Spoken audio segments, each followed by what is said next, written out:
प्राध्यापक जी.एन. साईबाबा यांच्या निर्दोष मुक्ततेप्रकरणी सुप्रीम कोर्टाने आता राज्य सरकारला एक झटका दिलाय।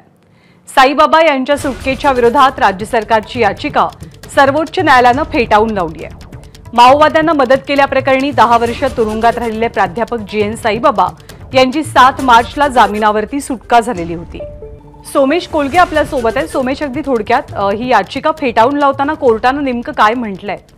ज्ञानदा, आपल्याला सर्वांना माहिती आहे की प्राध्यापक जी.एन. साईबाबा हे जवळपास एकमेव असं प्रकरण होतं की ज्यामध्ये नक्षलवाद्यांशी संबंध असल्याप्रकरणी आणि काही नक्षली कारवायांमध्ये सहभागी असल्याच्या आरोपावरून त्यांना शिक्षा करण्यात आली होती आणि त्यांच्यासह एकूण 5 जणांना शिक्षा ठोठावण्यात आली होती। मे 2014 मध्ये साईबाबांना अटक करण्यात आली आणि त्यांच्यासह असलेले एकूण 5 आरोपी यांना शिक्षा करण्यात आली।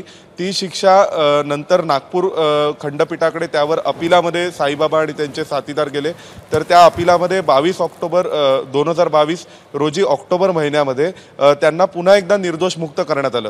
त्या विरोधात लगेच राज्य सरकार सर्वोच्च न्यायालयात आलं होतं आणि सर्वोच्च न्यायालयात एक विनंती करण्यात आली होती की या निर्दोष मुक्ततेवर स्थगिती द्यावी आणि ताबडतोब पुन्हा एकदा याविषयी सुनावणी घ्यावी।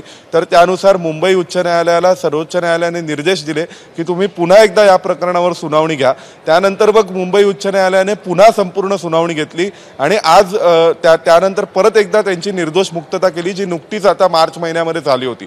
हा राज्य सरकारला खूप मोठा झटका होता। राज्य सरकार पुन्हा एकदा ताबडतोब सुप्रीम कोर्टात आला आणि सुप्रीम कोर्टात त्यांनी या सुटकेवर स्थगिती देण्याची मागणी केली, पण आज सुप्रीम कोर्टाने म्हटलंय की मुंबई उच्च न्यायालयाचा आदेश हा वेल रिझन्ड आहे आणि 2 वेगवेगळ्या खंडपीठांनी 2 वेगवेगळ्या बेंचनी निर्दोष मुक्ततेचा आदेश दिल्यानंतर आता आम्हाला सुटकेवर स्थगिती देता येणार नाही, पण जे नियमित अपील असेल म्हणजे बॉम्बे हायकोर्टाच्या ऑर्डरवर करण्यात आलेलं अपील, त्या अपिलावर सुनावणी सुप्रीम कोर्टात होईल। पण तोपर्यंत साईबाबा आणि त्यांच्या साथीदारांना मोठा दिलासा असेल, कारण ते कारागृहाबाहेरच राहतील आणि त्यांची निर्दोष मुक्तता झालेली असेल। धन्यवाद सोमेश या सगळ्या माहितीबद्दल।